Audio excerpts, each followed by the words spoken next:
कृष्ण ने तो बांसुरी की ध्वनि से सबको सम्मोहित कर लिया है। बिना युद्ध किए ही हम अपना राज्य और अपने स्वर्गलोक पर से आधिपत्य खो चुके हैं।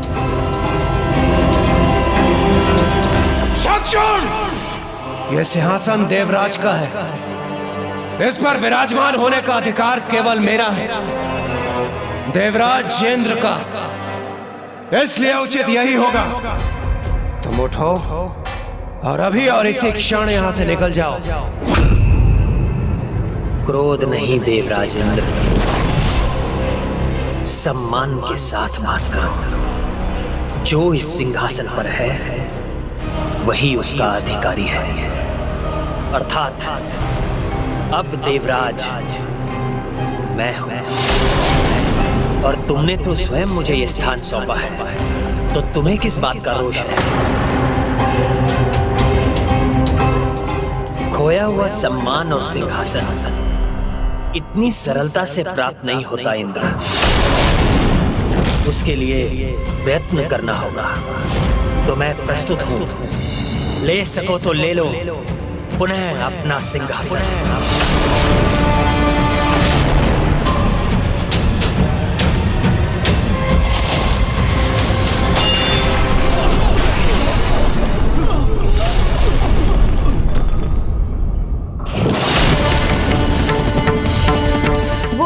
जन्म में भी कृष्ण भक्त था और इस जन्म में भी है, किंतु इस जन्म में तो आप देवताओं के प्रति उसके मन में शत्रुता का भाव ही संभव है।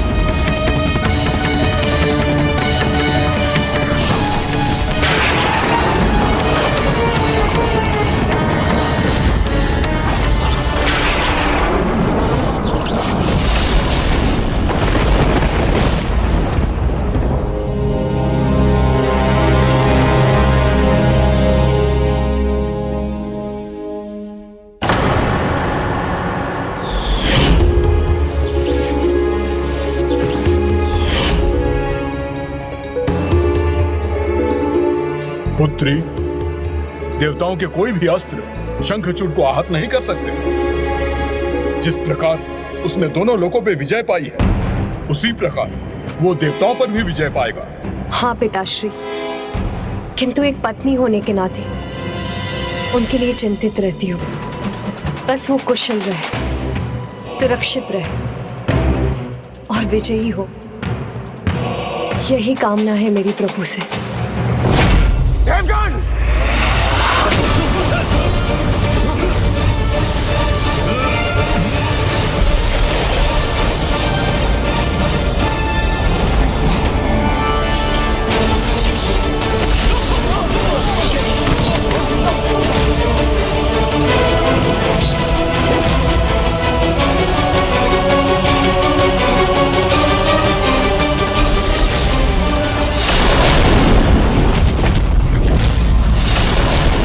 कुछ तो रहस्य अवश्य है, जिससे हमारे सभी वार उल्टे पड़ रहे हैं। कितना शक्तिशाली हूं मैं, ये समझ में आया इंद्र? या मैं और समझाऊं? ये थी तुम्हारी पराजय, जिसका प्रमाण मैं हूं, तुम्हारे सिंहासन पर विराजमान। अब मेरे सामने नतमस्तक नहीं हुए तो उल्टे पांव देवलोक से बाहर निकलने पर विवश कर दूंगा। विघ्नहर्ता प्रथम पूज्य गणेश जी के कहे शब्दों का सार अब मुझे ज्ञात है। एक असुर अपनी असुरी प्रवृत्ति कदापि नहीं त्याग सकता। असुर तो मैं हूं और मुझे गर्व है अपने असुर कुल पर। पराजित तो तुम हो चुके हो इंद्र, और आज से तुम मेरी अधीनता में असुरों के समान रहोगे, अंधकारी गुफाओं में। इसलिए यदि कारागार में नहीं जाना चाहते तो जाओ, निकल जाओ यहां से और मेरे आदेश का पालन करो।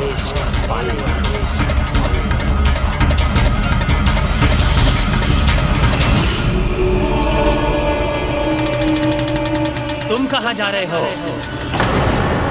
ये आदेश तो केवल इंद्र के लिए था, तुम्हारे लिए आदेश तो अभी शेष है।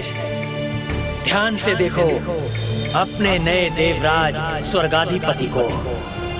तुम सब मेरे अधीन हो, और आज से मेरे आदेश का पालन करना तुम सबका धर्म है।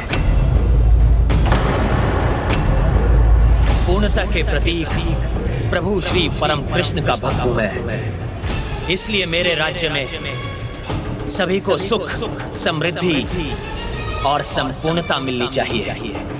किसी को भी कोई दुख नहीं होना चाहिए, ना कहीं सूखा होना चाहिए और ना बाढ़ का प्रकोप।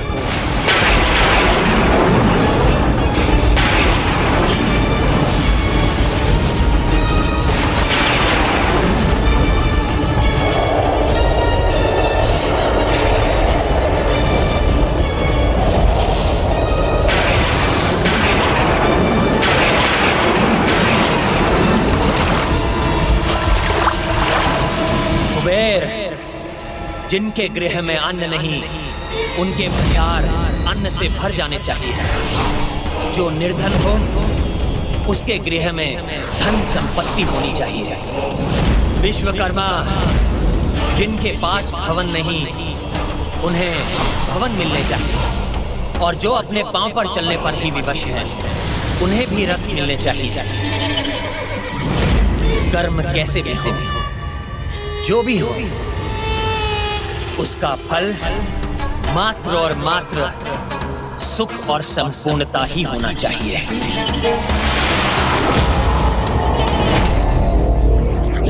देवराज कहाँ हैं आप? देवराज, देवराज, देवराज, देवराज कहाँ हैं आप सभी यहाँ कैसे? देवराज, ये कैसी दुर्दशा हो रही है हमारी?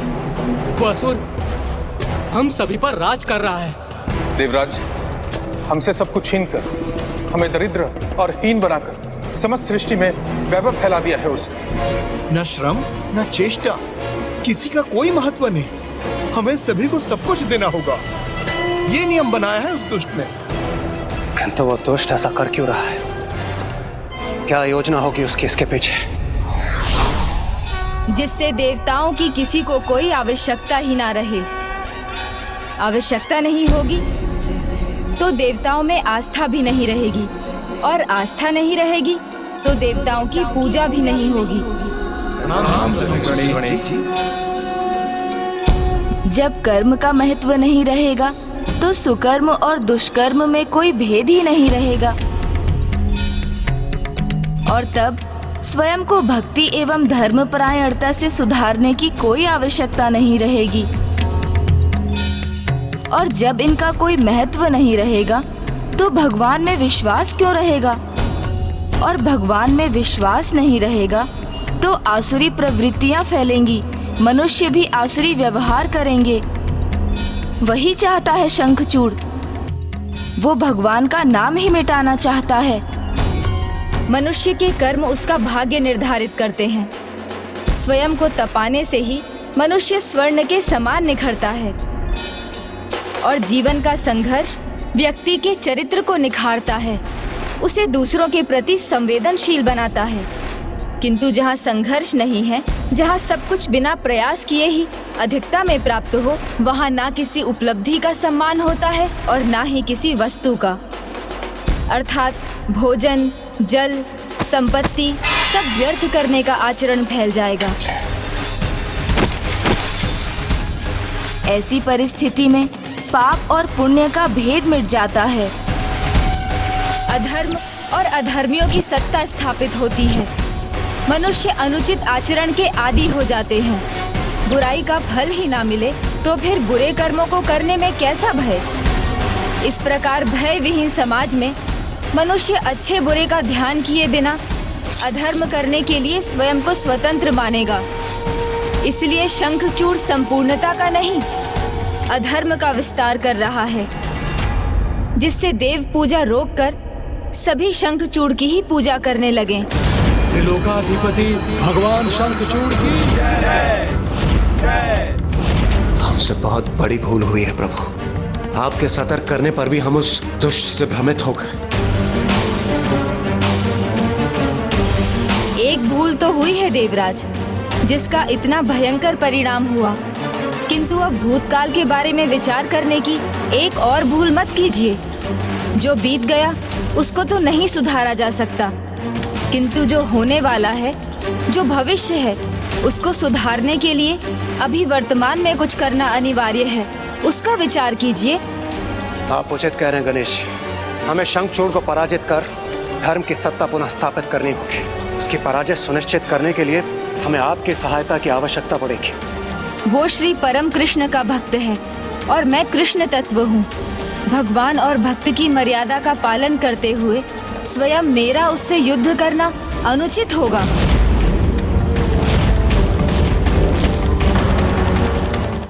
क्षमा कीजिए देवगण, मैं आपकी कोई सहायता नहीं कर सकता। ऐसी अवस्था में तो हमें प्रभु श्री हरिनारायण के पास ही जाना होगा। कदाचित ब्रह्मदेव वो ही हमें शंखचूड़ के पराजय का कोई सुझाव दे। ना ब्रह्मदेव ना प्रभु नारायण दोनों ही शंखचूड़ की पराजय में हमारी सहायता नहीं कर सकेंगे, क्योंकि ब्रह्मदेव अपने वरदान की मर्यादा से बंधे हैं। प्रभु ब्रह्मदेव, मुझे मेरा पहला वरदान दीजिए कि मैं अगले दो जो भी वरदान मांगूं, आप किसी और के आगे प्रकट नहीं करेंगे, सदा गुप्त रखेंगे। तथास्तु तथास्तु। और शंखचूड़ का जन्म असुर सम्राट दंभ के पुत्र के रूप में प्रभु नारायण के वरदान से हुआ था, इसलिए वो भी उसका वध नहीं करेंगे। हे प्रथम पूज्य गणेश, ये एक बहुत ही विकट दुविधा है। इस दुविधा से, इस विघ्न से निकलने का आप ही कोई मार्ग सुझाइए प्रभु। हाँ गणेश जी, कृपा करें हम पे, हमें इस विघ्न से निकाल दीजिए। अब तो एकमात्र पिता श्री महादेव ही हमारी सहायता कर सकते हैं।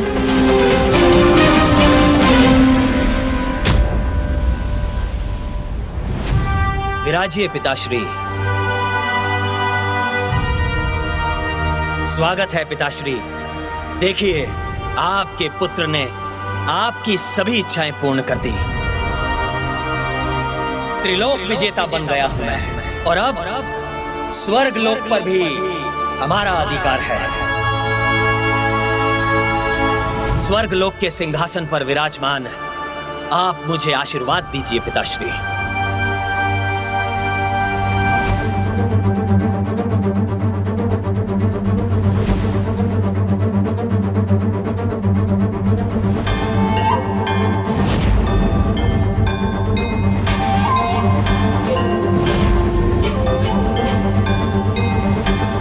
चिंता मत कीजिए पिताश्री, ये देवताओं को स्मरण कराने के लिए है कि वो मेरे अधीन हैं।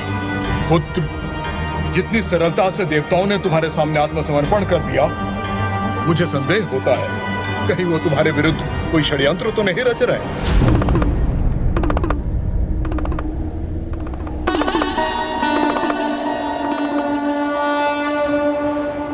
देवगण, मैं आपकी इस समस्या में कोई सहायता नहीं कर सकता। कोई सहायता नहीं।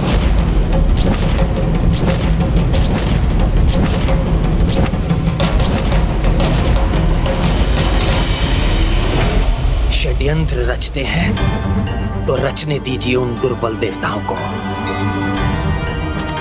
मुझे कोई चिंता नहीं है और आपको भी नहीं होनी चाहिए। जब तक ब्रह्मदेव का वरदान मेरे साथ है, तुलसी के पतिव्रत का कवच प्राप्त है, तब तक मुझे कोई पराजित नहीं कर सकता, ना ही कोई रोक सकता है। स्वयं महादेव भी नहीं। महादेव भी नहीं। महादेव भी नहीं। महादेव भी नहीं।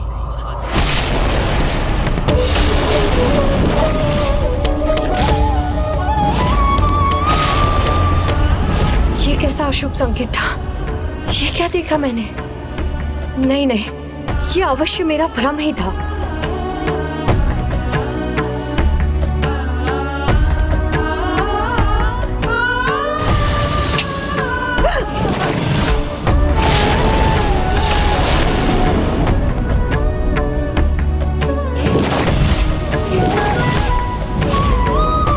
अब ये रक्त रंजित युद्ध भूमि क्यों दिखाई थी मुझे? ऐसा सर्वनाशी युद्ध जो कदापि नहीं होना चाहिए, उसका ये कैसा संकेत मिल रहा है मुझे प्रभु? देवाधिदेव महादेव, जिनकी शक्ति सर्वोच्च है, अनंत है, जिनसे कोई पार नहीं पा सकता, जिनकी क्रोधाग्नि से कोई बच नहीं सकता। क्या तुम उनकी क्रोधाग्नि से भयभीत नहीं? सर्वोच्च है वो, मानता हूं, किंतु उनकी शक्ति का मुझे कोई भय नहीं। यदि वो मेरे कार्य में हस्तक्षेप करेंगे तो वो भी मुझे रोकने में असफल होंगे। इस परिस्थिति में मैं हस्तक्षेप क्यों करूं? क्यों जाऊं? क्यों करूं उसका वध? शंखचूड़ ने आप देवताओं से कुछ नहीं छीना। जो भी उसे प्राप्त हुआ वो आप ही ने उसे स्वयं दिया है, और अभी तक उसने दंडित होने के लिए ना कोई ऐसा अधर्म किया, ना मुझे कोई चुनौती दी जिसके कारण मैं स्वयं उससे युद्ध करूं और उसका अंत करूं।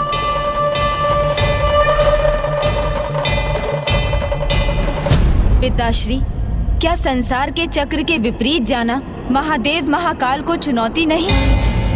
क्या शंखचूड़ और उसके कर्मों के कारण यज्ञ, पूजा, हवन आदि का थम जाना आपका अपमान नहीं?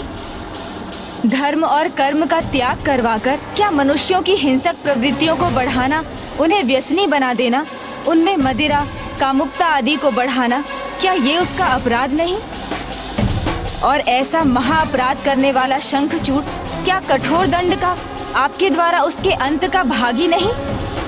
पुत्र, धर्म कर्म करने या उनका त्याग करने के लिए प्रत्येक मनुष्य स्वयं उत्तरदायी है। अपने विवेक का प्रयोग कर, उचित अनुचित में भेद कर, प्रत्येक अवस्था में सुकर्म करने का चुनाव भी मनुष्य को स्वयं ही करना पड़ता है। इसलिए जो मनुष्य अधर्म कर रहे हैं वो स्वेच्छा से कर रहे हैं। शंखचूड़ ने तो उन्हें ऐसा करने पर बाध्य नहीं किया। जो भी उसने किया है वो अपनी प्रजा को सुखी रखने के लिए किया है। वो तो एक राजा का धर्म है, और राजधर्म का पालन करने वाले राजा शंखचूड़ को दोषी मानकर मैं उसे दंड नहीं दे सकता।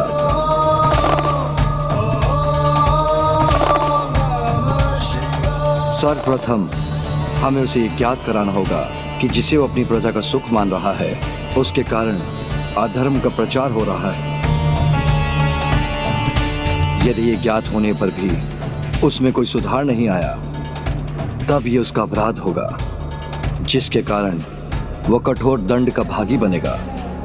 इसीलिए युद्ध से पहले उसे एक अवसर देना, उसे समझाना आवश्यक है कि वो जो कर रहा है वो हानिकर है, वो सुख का नहीं सभी के दुख का कारण बनेगा। क्योंकि सुखार्थम सर्वभूतानां मतः सर्वा प्रवृत्त्यः सुखम नास्ति विना धर्मम तस्मात् धर्म परो भव। अर्थात सभी प्राणी जो भी करते हैं सुख की प्राप्ति के लिए ही करते हैं, और बिना धर्म के सुख असंभव है। इसीलिए धर्म परायणता ही सुख साधना का एकमात्र उपाय है। किंतु शंखचूड़ को यह समझाने और हमारा शांति संदेश उस तक पहुंचाने का कार्य कौन करेगा?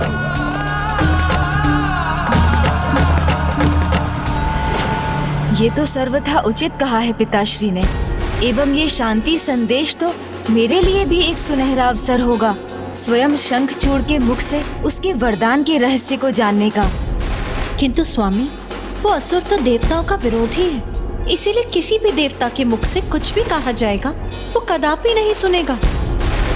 तो फिर कौन जा सकता है वहाँ? गंधर्व राज चित्रार्थ पुष्पदंत महान कृष्ण भक्त हैं, और वो देवता भी नहीं, इसलिए शंखचूड़ उन्हें कोई क्षति नहीं पहुंचाएगा। उनकी बात वो अवश्य सुनेगा।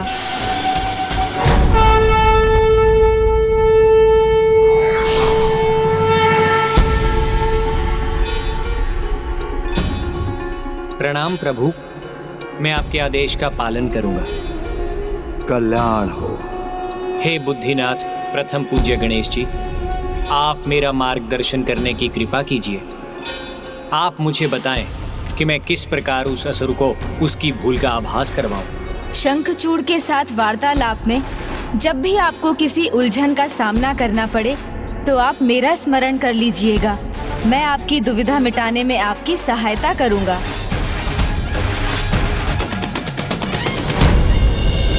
कारण तो नहीं आए होंगे आप, तो कहिए कौन हैं आप और क्या कहना है आपको?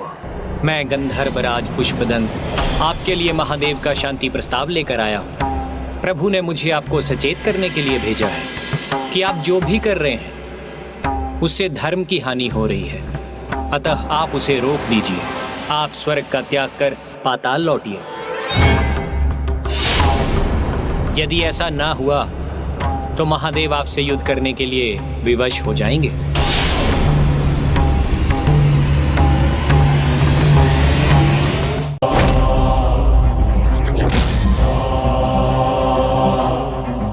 हानि हो रही है संसार की?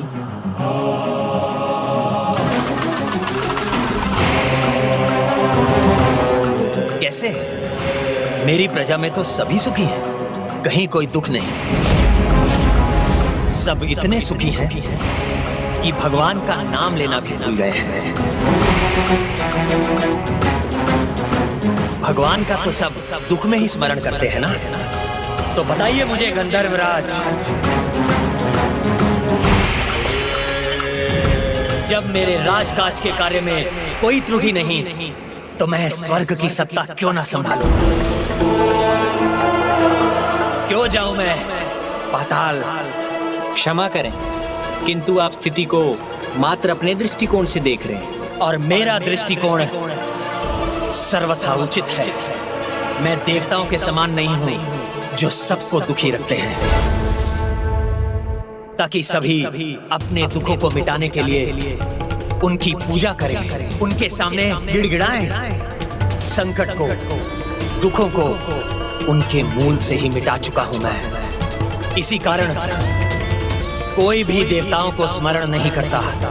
तो इसमें मेरा क्या दोष है? मैंने तो किसी को कष्ट नहीं पहुंचाया, मैंने तो बस अपना धर्म निभाया है, अपना राज धर्म।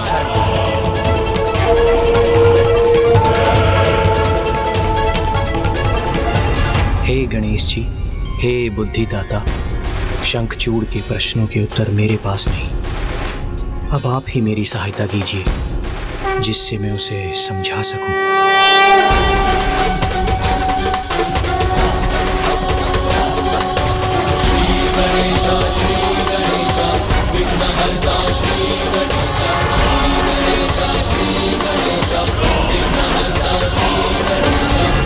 अति सर्वत्र वर्जिएत।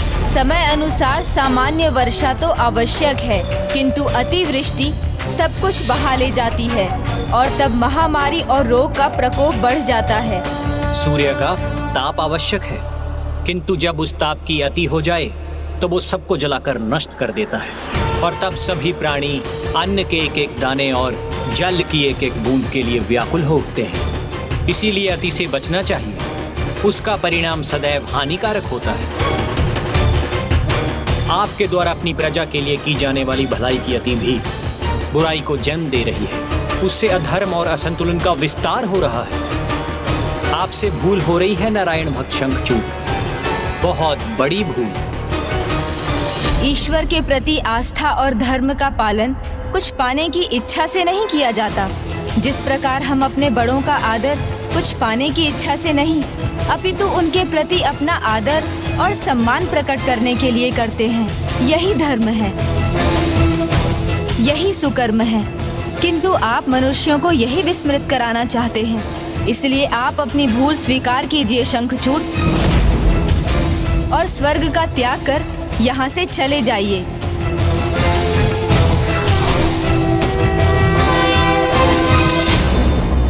वो क्यों जाएगा स्वर्ग से? शंखचूड़ ने अपनी योग्यता से स्वर्ग का सिंहासन प्राप्त किया है, वो उसे कदापि नहीं त्यागेगा।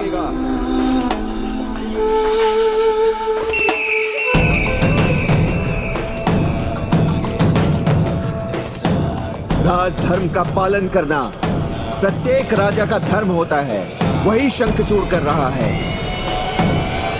तो इसमें देवताओं को अधर्म दिखाई देने लगा? नहीं, अधर्म नहीं है ये, देवताओं का भय है, भय। क्योंकि अब शंखचूड़ ही नवीन देवता है। अब यहाँ उसका पूर्ण अधिकार है, इसलिए यहाँ जैसी इसकी इच्छा होगी वो वैसे ही अपना राजधर्म निभाने के लिए मुक्त है। उचित कहा गुरुदेव ने। मुझे देवताओं के अनुसार राजकाज करने की कोई आवश्यकता नहीं है। मैं अपनी इच्छा का स्वामी हूं, जो चाहूंगा वही करूंगा। मैं त्रिलोक का स्वामी हूं और मुझसे मेरा यह अधिकार कोई नहीं छीन सकता। स्वयं महादेव, स्वयं महादेव, स्वयं महादेव, स्वयं महादेव।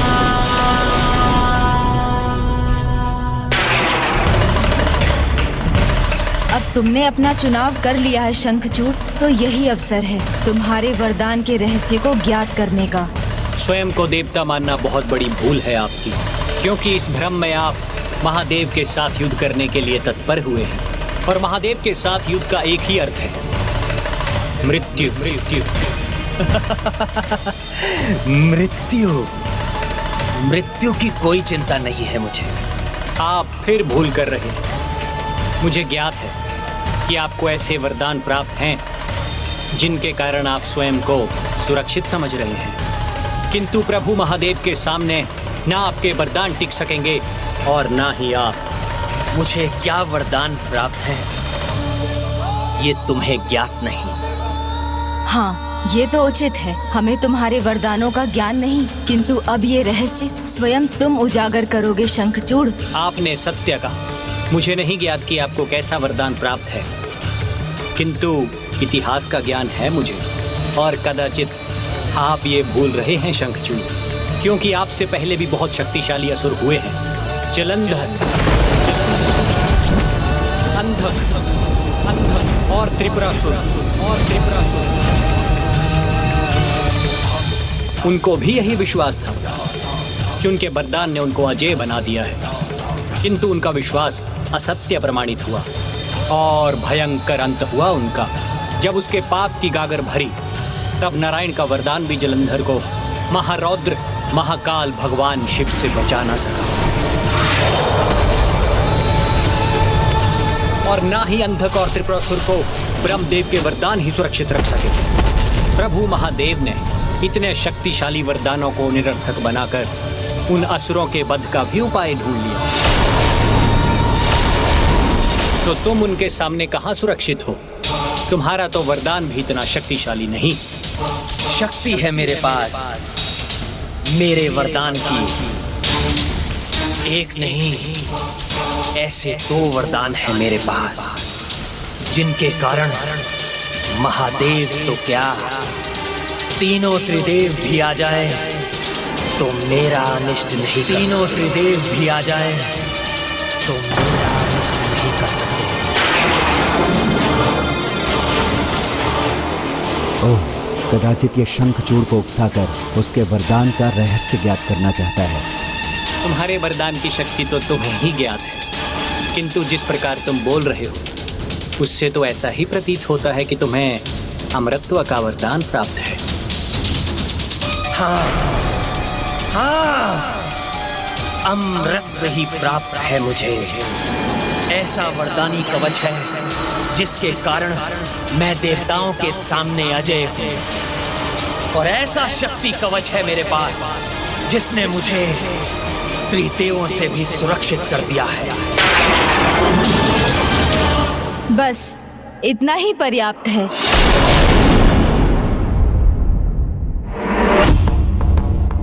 तो मैं क्या समझूं? आप ये जानकर कि आप जो कर रहे हैं उसका परिणाम क्या है, फिर भी आप महादेव के साथ युद्ध करने के लिए तत्पर हैं? तत्पर भी हूं और प्रस्तुत भी। कोई भी आए युद्ध तो मैं करूंगा ही, फिर वो चाहे महादेव ही क्यों ना।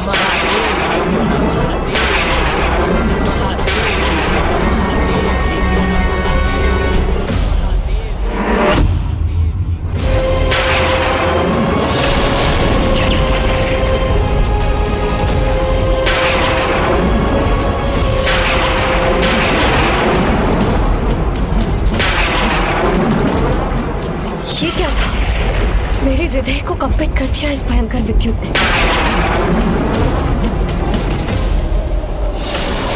मेरी पूजा का अखंड दीपक, उसे कुछ नहीं होना चाहिए।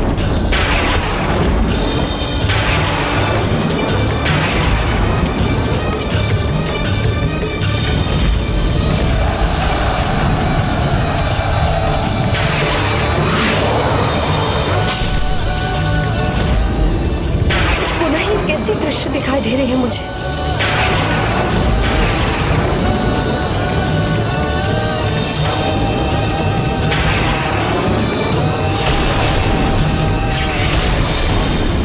स्वामी महादेव के सामने।